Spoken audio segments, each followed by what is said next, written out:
Oh, that's easy. I like that. Yeah, soothing. Live from the ISS ESG skeptic Desiree Fixler Pavilion. Oh no. You're putting Desiree Fixler in everything now.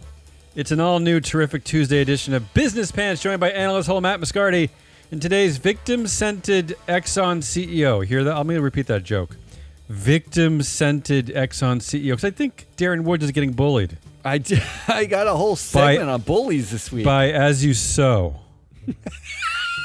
Called June 5th, 2024, Biz Nuggets and the Data Throwdown. Yeah, we need a better name for that. Hey. Our show today is being sponsored by FreeFlow Analytics, the only platform measuring board power, connections, and performance for free. Why is it for free?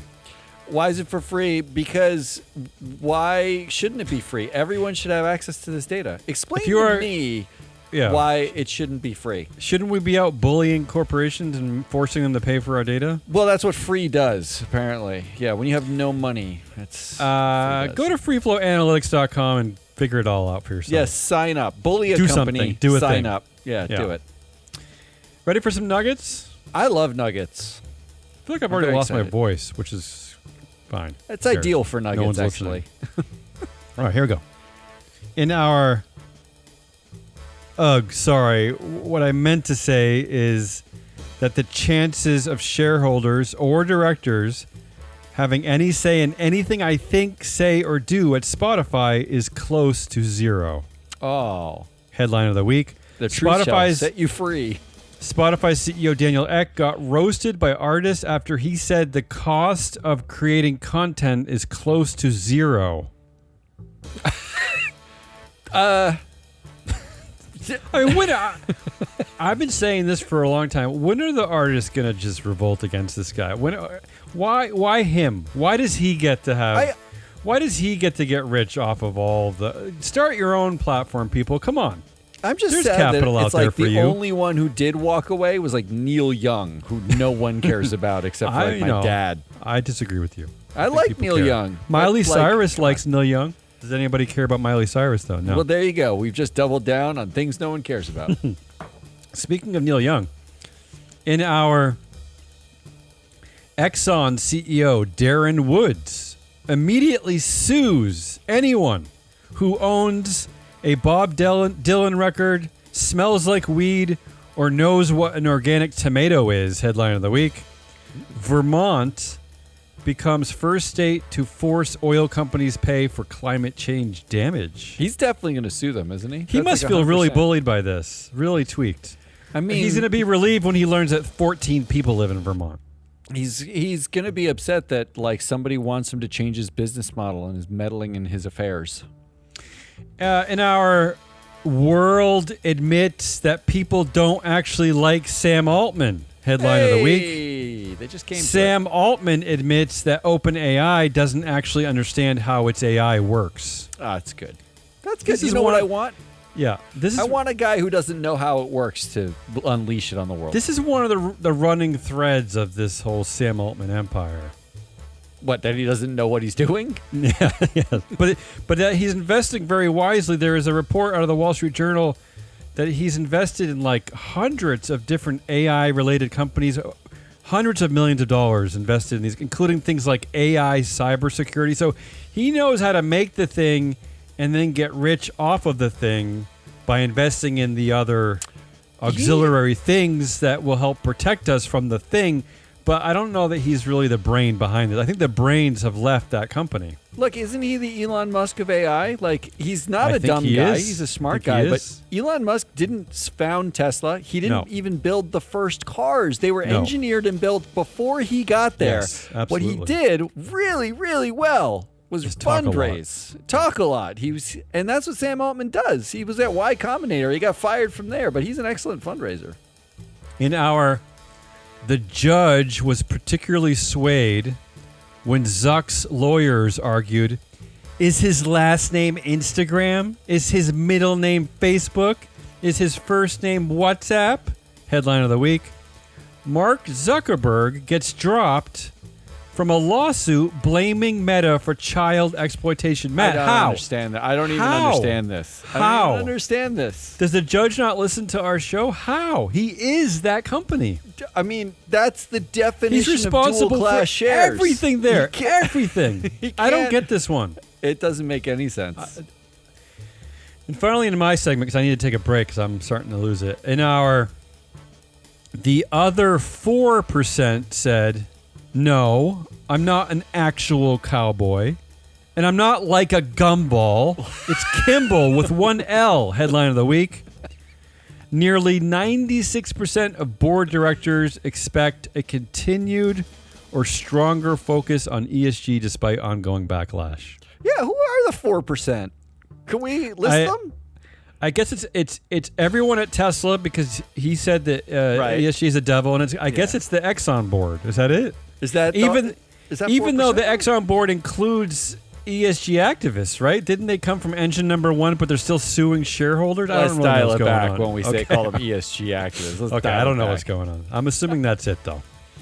All right, here's a few. Take over for a bit. In our I'm not fired, you're fired.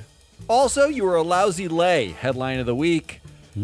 Missouri candidate fires her employer for woke stances. Fires her employer. Yeah, fires her employer. Isn't this what the liberal people were doing with their employers 3 years ago? They were firing them for not having enough quinoa in the break room. Like it's the same thing. Is everything full circle? By the way, I looked into this. She's mad at dog food that she's claiming is gay. That's right. She did say the dog food was too gay. The dog food is gay. This is Purina dog food is too gay for her. These are not make-believe. No, this is an actual political candidate in Missouri. From the candidate. She's a candidate for Secretary of State in Missouri. Yeah, the same party that is on an anti-ESG crusade. She also was on social media with a small, hand blowtorch burning books. So, okay. The Secretary of State should always be seen burning books. That feels proper. In our renewables, the Ozempic of energy, headline of the week. Capitalists alarmed as renewables keep making electricity temporarily free. Yeah, I see this. This is happening a lot in Germany. I don't really understand the ramifications of this. I love whenever capitalists alarmed is the first part of the headline. You're on to something, aren't you? Yeah. Capitalist alarmed. Speaking of Purina, of gay dog food at Purina, which is owned by Nestle, right? Nestle is alarmed by Ozempic, right? Because they don't know what to do. Exactly. Because all Nestle sells is either junk food or gay dog food. That's all they really sell, right? I think those are the two product lines, yeah. According to an internal memo, they've reached out to Kathy, who once rode a plane to Dallas, Cheeto, the guy who lives outside the local bodega, and Big Bird, who it turns out was indeed fictional. Headline of the week. Boeing's Calhoun says its board is ready to make decisions for succession. Yeah, and that's the people I want making that decision. I just love that Steve Mollenkopf, who's now the chair of the board, was quoted as reaching out to customers, everybody, like regulators, like everyone, asking who should be the CEO. I hope they did ask Cheeto at the bodega. Why not? They did. What's wrong with Cheeto? In our how much Pizza Hut, Taco Bell, and KFC have you eaten today? Headline of the week. Am I delusional? How to get honest answers according to the former CEO of Pizza Hut, Taco Bell, and KFC. Oh, what does this mean? What does that mean? I just it's what's going on there? People who are complaining that they feel like they're not getting honest answers. The CEO of Pizza Hut, Taco Bell, and KFC has advice for you how to get honest answers. Here's the question I have for him. Why do we need Pizza Hut? Are you delusional? Of course you need Pizza Hut. Probably. In our, wow, you really screwed this up. There's only one option left at this point. We have to make you our head of strategy. Headline of the week. After being dragged down for months by accounting probe, Autodesk reassigns CFO and sees its stock surge. Oh, are we going to see a article by Jeffrey Sonnenfeld talking about how incredible the CFO, how they're bullying the CFO or something? Well, the CFO who has been reassigned to the head of strategy is a woman and being replaced by another woman. So it's a glass Wait, cliff. this is true? She's This really is going true. to head of strategy? No, I'm not joking. She has been I thought you were kidding. internally reassigned to head of strategy after Whoa. botching This is an accounting unsettling. as a It's unsettling. CFO. Huh. And she is being replaced by another woman who comes from Autodesk's board, Oh. who's my God. temporarily acting as the CFO What? and remaining on the board. None of this is a lie. What? Oh, You can't okay. make this up. And Does she have and one of those contracts that says you can't fire me? Like, why are they? I don't understand. the best part about this is the stock surged. Oh, wow. I mean, Okay. they know. Investors read that headline, right? They know she's still there. She's just Well, shareholders do a different job, not well, or something. Shareholders supported Exxon when they were suing them. Shareholders. At least they're consistent. Yeah. All right, that's all. Let me take over. I'll come You need- back you need a later. break. You take over. Yeah, You're I losing need it. a rest. So let me get this straight. Vote no on the chair, who has been there for only 2 months, but Okay. vote yes on the CEO, who has been there for 2 years. Yeah. But vote no on the CEO's pay plan, but vote yes on the committee that wrote the CEO's pay plan that we're voting no on. Also, vote no on the egg yolk, but yes on the toaster while voting no on the toast. Headline of the week. ISS urges .go shareholders to vote out chairman and against CEO pay. Wow. But evidently, Matt, not against anybody else, not against the CEO, not against the compensation committee. Well, I don't, how do they make these decisions? I don't Can understand. I just say, as your joke writing goes, voting yes on the toaster and no on the toast is maybe But the greatest metaphor I've ever But how heard. is this different?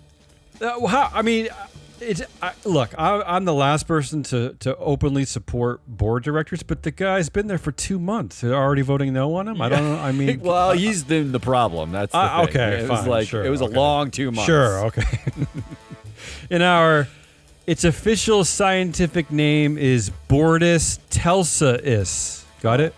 Bordis telsais. Okay. Headline of the week. Feels bad. Okay. Scientists connect 16 mini brains made of human tissue to create a living computer. I don't Get this it? one. You No, know? no. Okay.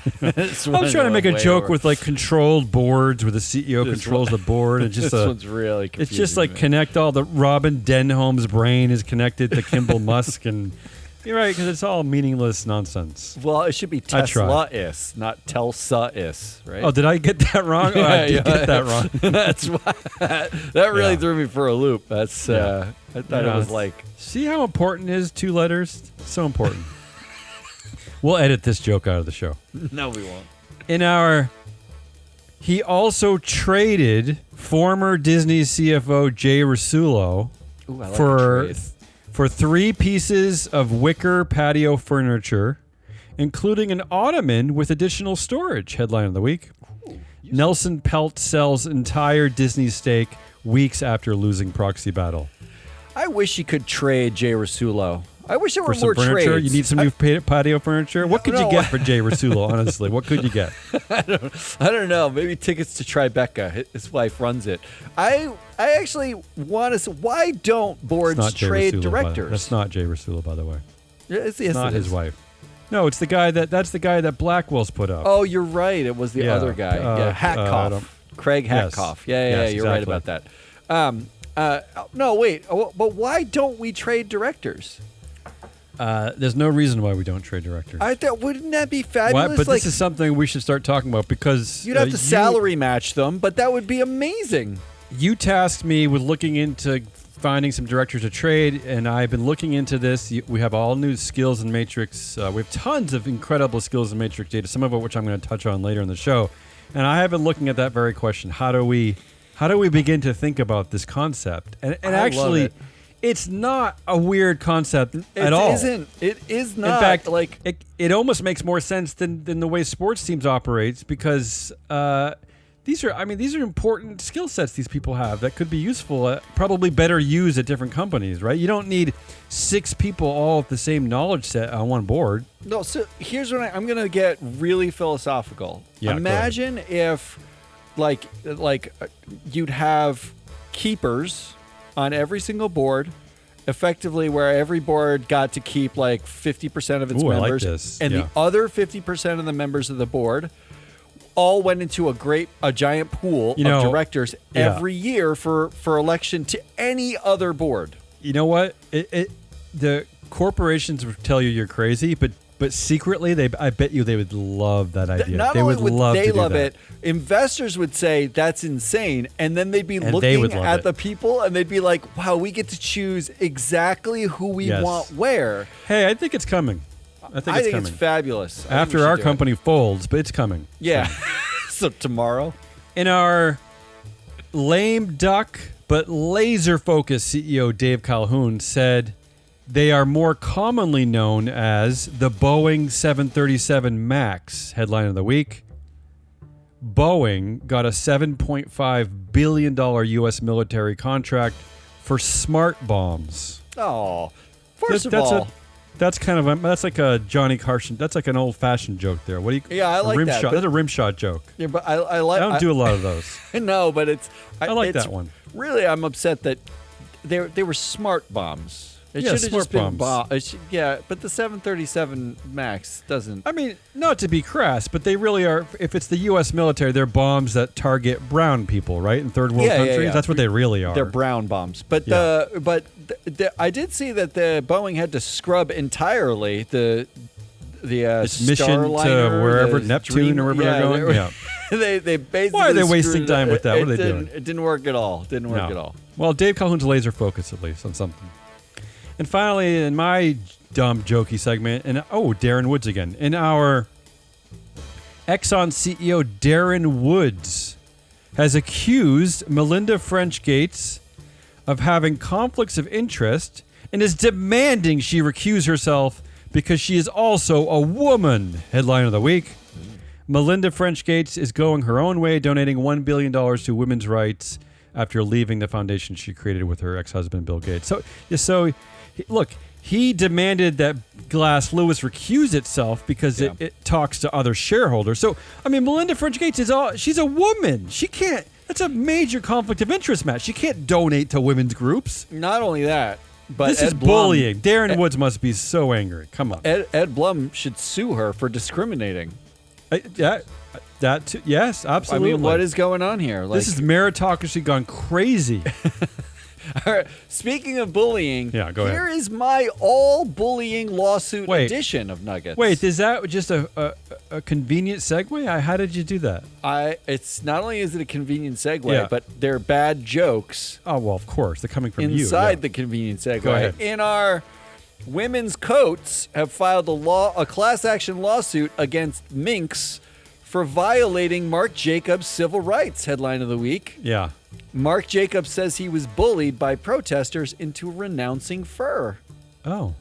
This sounds very Desiree Fixler-esque. I like this. There's a lot of bullying. Is there really a man? Happening. There's actually a man named Marc Jacobs? I didn't even know that. Well, where do you think it comes from? But is he like a CEO of Marc Jacobs? Like, who is he? He was the designer and CEO for a while. Yeah, I mean, what does that mean? He was bullied by protesters. He was what does bullied. That mean? He was What does bullied. that mean?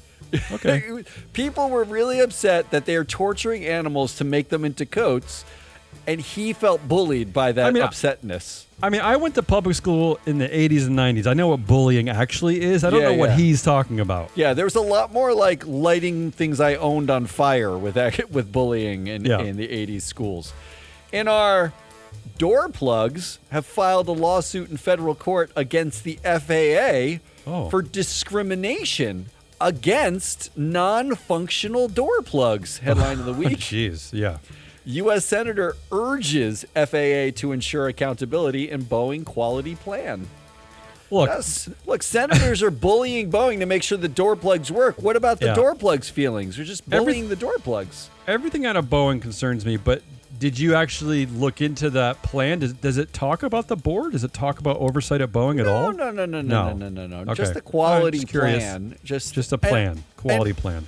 Does it make you feel good that all we can do is urge Boeing to do something? We're urging. Yeah. How about putting a whistleblower on the board? How about putting someone from the FAA on the board? How about beefing up this board a bit? How about not re-electing the entire board? You could How about not letting Dave Calhoun oversee the process to pick his successor?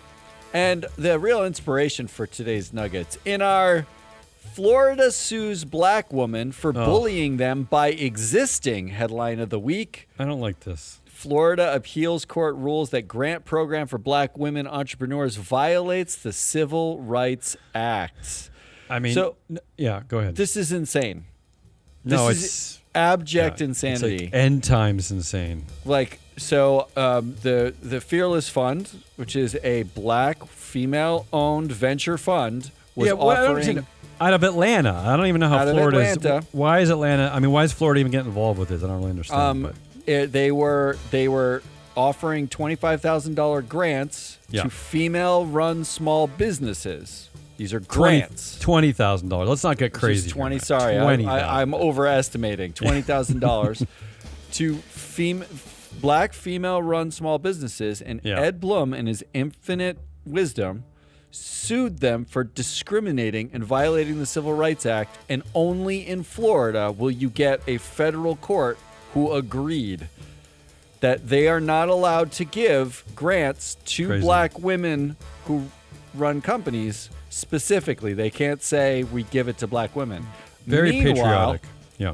Meanwhile, we've got the Koch brothers who can just give money to whatever they want, and there's no rules. But they're not telling you how they're doing it. They're just doing it, right? Is that the difference? Well, if you're saying conservative causes, aren't you discriminating against liberal causes? Against everybody, but white heterosexual Christians. I feel discriminated against. Where's my... All right, that one makes me sad. It's insane. Yeah, keep going. And our toenails and armpit hair are considering a lawsuit for discrimination, saying they were there first. Headline of the week. Butts, breasts, and genitals now explicitly allowed on Elon Musk's X. Now, what does this mean? I thought there was this kind of stuff. Yeah, I thought there already was porn on Twitter. I don't understand. Yeah, but before it wasn't supposed to be there. Now it's okay. Now it's okay. I don't know why anyone. Why does anyone still involved with this Twitter thing? I don't understand any of it. I mean, he changed the name to X, and the joke was, "Is it a porn site?" So maybe he's just being like, leaning into it. Now it is. It is. Right. I mean, because if you could put anything on there, there's no sex acts allowed on it. But you can show anything on it. Oh, good. I guess that's freedom of speech. Another reason for all women to run away from Elon Musk. Yeah. As if you needed more. No, yeah. And finally, let's round this out. Let's get to the end of this. And our cowboy hats have filed a defamation suit for being improperly associated with Brooklyn billionaire brothers. Headline of the week. Interesting. Who is Kimball Musk, the Tesla director in a cowboy hat? Yeah, I saw that headline. Do you want to know the answer to that question? Yeah, who is he? He's Elon Musk's brother. That's a short article. I don't know what they did. If the reporter was being honest and not being paid by the word, that's your article. That's the whole article. You're all done. Because I looked into his bio and background. I'm like, this guy he doesn't deserve to be on the board of Tesla. I mean, maybe he deserves to be wearing a cowboy hat, fine, but that's about it. Well, according to our skills data, he does have food production as one of his skills. So that's another good segue. Oh, yeah. So let's segue right into that. Play me some segue music here. Let's play you this. No, it's readily available. No. Sorry, audience. All right, it's time for our data throwdown. We both looked into our data. Available either through us or on our platform. The skills metrics data is not in our platform. It's too valuable to throw in there for free. Yeah, you got to call us if you want this stuff. This is some valuable stuff I'm looking at here. All these skills. I don't think anyone understands the amount of time and energy it takes to build even what's on the platform, much less the stuff that's off of it that took even longer. They don't care. Here we go. That's good. They're too busy looking for a discount on organic broccoli or something. I don't know what they're doing. All right, here we go. I call mine the skills matrix rivalry battle. Okay? Oh, I like this. So I took two competing corporate entities, and I kind of just I looked at them through the skills of their non-executive directors. I don't care about the executives. I just care about the actual oversight part of the board, right? So these are the non-executive directors who actually provide oversight at the company, who actually bring their experiences, their skills, try to enhance the company, make it better, blah, blah, blah, blah. So I'm starting with Uber and Lyft, right? Uber. So, Matt, I ask you, first of all, Uber or Lyft, what do you think? You pick one. I'll try to change your mind. Pick one, Uber or Lyft. Lyft all day long. Oh, okay. Well, the data would suggest that you are correct. So play yourself a correct music. Yes, that's right. I need that. Because here's why. Yeah. Notice I'm struggling to find the right words for this dumb game, but I'm getting there. Yeah, we'll get it by the third one. Here's why Lyft is the absolute choice. It's because of something called transportation expertise, a skill set in transportation.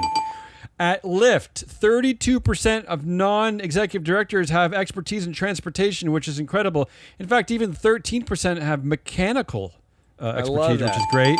At Uber, what percentage have experience in transportation? The answer is 0. Yeah, 0%. Maybe that's what I like to see. So I want to back up too, because like the knowledge skills data that Damien's referencing. Yes, we looked at over 30 government, like Bureau of Labor Statistics, this stuff is occupational data that basically talks about, in order to get certain titles in certain industries, what kind of skills do you need? How often do they see this? They do it through surveys. So these are real people talking about the real skills required to do real jobs. We map that to every director's bios, titles, industries they worked in, companies they worked in, everything we know about the directors that they disclose, and said, what is the likelihood that they have these particular skills? If you're like a marketing director at an auto company, you don't have skills building cars, you have skills marketing at a car company. So we've married all these things together.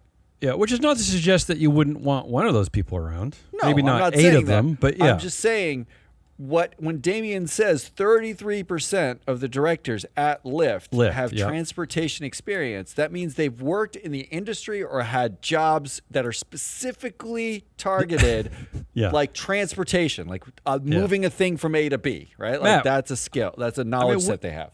We finally transcended the stupid skills and experience matrices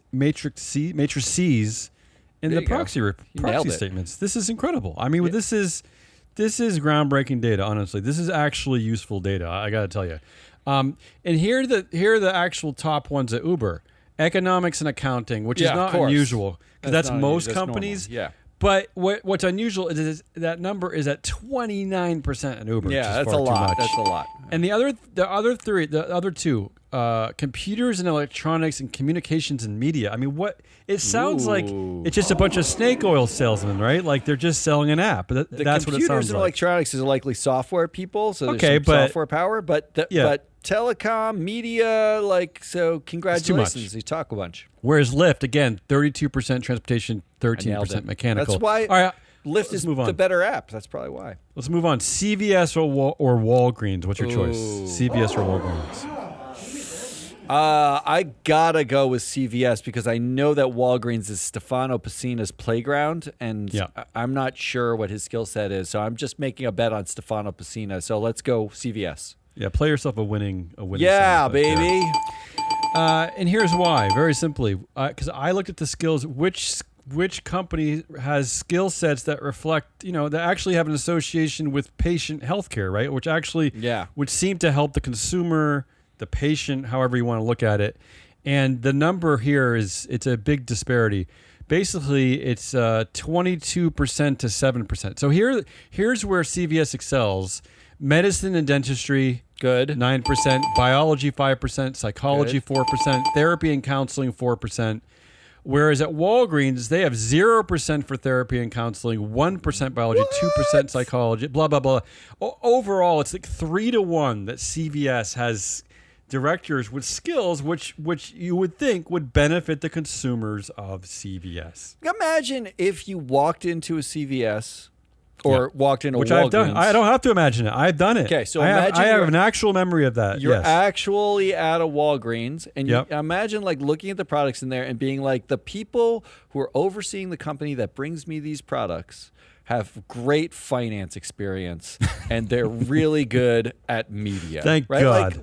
Thank God. Like, I feel safe buying that thing. So that's another win for you. CVS is the winner. And finally, Nike versus Adidas. I ask you a very simple question. Which company's cooler? Which is hipper, Nike or Adidas? Oh, hipper. What's the cool? I mean, this is like, look, sneakers, shoe wear, fashion. I mean, it's, you don't really care which company is like selling the most, blah, blah, blah. It's like, which is cooler? Which is the cooler sneaker, right? I know too much for this game, right? Go ahead. Because I know that Travis Knight is on the board of Nike. So even though Tim Cook is on the board of Nike, who would represent some sort of cool tech, Travis Knight gets a tremendous amount of influence on the Nike board because he's the son of the founder who's also like hovering around the board. Well, remember now, I'm actually looking at independent directors. I'm looking at the data because we actually have the data is fantastic. We have the data right now, currently, and it's going to expand. We have it split between non-executive directors and executive directors who are attached insiders to the company. So I'm actually looking at the actual non-executive, the actual oversight board. I'm going to stick with my answer. Adidas has always had. I played soccer growing up, football growing up. Adidas is always cooler. I'm going with Adidas. Play yourself the wrong answer, Buzzer. Oh, come on. And here's why. And I don't even know why you think that because, yes, why. I like their shoes. You're right. 400 years ago, the three stripes were cool, and I guess they're still cool. But what else do they do other than those stupid three stripes? Do you need to do more? The stripes are cool. There's always stuff going on at Nike, and Nike actually uses black athletes, people from the black culture, not just neo-Nazi Kanye West. Just not management. Yeah, sure. Okay, that's a fair point. But here's the key takeaway that I was looking at, and again, only available in our skill set data, which is just fantastic data. I don't know why you wouldn't want to get your hands on this. At Adidas, 36% of non-executive directors, economics and accounting. Okay, wow, 36%. That's a lot. Whereas 5% fine arts, right? Okay, you with me? Fine arts 5% is fine arts. Let's be clear. Yeah. Fine arts is like movies, television. It's like the fine creative arts, enterprises, enterprises, creativity. Yeah, exactly. 5% fine arts, 36% economics accounting. At Nike, and why that's the winner, only 10% economics and accounting, 28% fine art. Wow. Come on. Those are your RISD dropouts. Your RISD dropouts making Nikes. That's why Nike did not famously bring in Kanye West. That's probably why that happens, right? As a point of comparison, I like this point of comparison. Crocs, which nobody likes. I don't know why anyone buys Crocs. Crocs, 32% economics accounting, 18% mechanical. I don't know what that means. And 0% fine arts. Zero. Wow. Which reflects their design, right? The design sucks. So there you go. Why people wear them is like, they are very mechanical looking shoes. Wow, it's actually good. I love this data. I mean, I'm having a lot of fun with this data. And again, if you're a listener to this show and you are sitting on, $100,000 in cash, which I know you are, reach out to us and we'll sell you some of it. Wait a minute. Who is that? I don't know. That's my data throwdown list. What do you got for this Let week? me tell you, I really like that. That was really good. Like a head-to-head inside a head-to-head. Maybe I might win this week. I could win this week. Who knows? So what I did was I actually downloaded all the U.S. I'm already bored. Gender lens ETFs. Oh, cool. Where'd you get that? Where'd you download that? I find them in a variety of places, but I found a list of the largest, like if you're an investor, you want to go out and get like a women focused ETF, I would like that. which is I would love that. Tradable basket of stocks, right? Yeah. There are a bunch of options. I went and I looked at them and I said, what is the gender power gap of the top 5 holdings for each of these funds? Which one how actually? Did you get that? So the fund actually listed all the equities involved. You can get all of the. They have to. They cool. have to report quarterly. They have to report their holdings. So I looked through all their holdings, and I have all their holdings. But I'm only going to focus on the top 5 because it was really interesting to me, and there's a reason why when we get to the end. Okay, so I'm going to start with the worst and get to the best. All right. Start with the worst. So the biggest power gap. The biggest power gap in the top 5 holdings. The top 5 holdings usually comprise a fair size of the portfolio, but here's the biggest power gap. The biggest power gap came in at an average of negative 18%. Oh, that's not good. women tokenism on these boards had 18% less power on average. That's not good. Than their representation in the room. Okay. Yeah. As you know, this is my favorite. This is the favorite data point that we cover. Right, that's why I think it's the most important. I'm literally honestly, playing to you. I'm just trying to beat you at your own game. I think there are people in the audience who will agree with me, but this, especially data in this area of our industry, right, has been stagnant for so long. I just think that this opens up a whole new world of looking at women on boards. I just think it's exciting. So go ahead. I mean, we can finally look at it and not say, like, let's count the number of women on this board. Yeah, because that was again, that was great. 20 years ago, I think it was a great starting point. But this stuff has got to evolve, and this is the start of that evolution right here. This. And first of all, I do want to say that these are all publicly traded ETFs. The tickers of some of these are just exceptional. So the ticker pandering, very pandering tickers. Like in a way that's mildly comical to. Outright comical. Give me an example. The ticker to this is WOMN, woman. Okay. Woman. Yeah. It is like the Impact Shares YMCA Women's Empowerment ETF. The Women's Empowerment ETF has a negative 18% average power gap. And just out of curiosity, how many equities are in that? Do you know off top of your head? They have all different 20, 1,000? Like, how many are we talking about? And like this 100? The total fund is 200-ish. I think it's 205 or something like that. And it's still the average is that. That's really bad. I mean, that's really considerable. Well, the overall average for the fund is about just under 8%. And for context, the global average is 6% power gap, right? Like, so negative 6%. So they're even worse than the global average. Okay. I got this wrong. So you're looking at the top 5 largest in each ETF. In each fund, the top 5 position. Got it. By market. Fund. Okay, got it. Oh, I see. Good. So the next fund. Mm-hmm. Also, a negative 18% power gap on average. Are they the same equities? Are they the same? They are not the same equities. Oh my God. They've somehow managed to get different ones. Yeah. Is the ticker. It is the SPDR, the State Street Fund MSCI USA Gender Diversity ETF. That's right. Come on. Now we came from MSCI. We love MSCI. Why don't they come to us to help us pick which goes into these funds? Well, they just built the index. So they build the index and then someone licenses it. They need to reach out to us. We can help you pick these companies better. And the next one is a negative 17% power gap. So not much improvement from the other two. No. Is the ticker is BKWO. And it's I don't know what that means. No one does. It's the BNY Mellon Women's Opportunities ETF. So apparently the opportunity in that ETF is not to have power on the board. I was going to say, your opportunity is to sit there and shut up. Like, don't have a voice. It's a lot of that. The next one, we're starting to see improvement at a negative 12% power gap. I don't feel too good about it. Well, it's double the global average, but it's still better than the negative 18%, right? It's true. The ticker is EQUL. Okay. Equal. Okay. It is the IQ and Gender Equality ETF. IQ in gender equality. Now, I don't like the word engender that much. Do you think there was a long argument whether they should be EQUL or EQAL? Do you think that they went over that a lot? I think EQAL is taken. That's why they didn't take that. Right? I think that wasn't that long a conversation. IQ and gender equality. I think they had a longer conversation about the word engender. Do we engender equality? Do we promote it? Do we? It's hard to tell. Yeah. Now it's getting a little bit better. Negative 10%. This is still bad.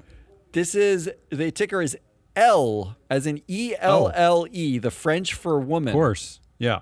The Lixor. I mean, it's really Global Gender Equality UCITS ETF. So this is actually a foreign fund, largely foreign. Still negative 10%. Okay. And now we have a tie for second place. Our tie for second place at negative 9%. The BMO, WOMN. Now, if you remember, Bank of Montreal. This is the WOMN is already a ticker we've had. But this is Canada. But this is Canada, so it's not U.S.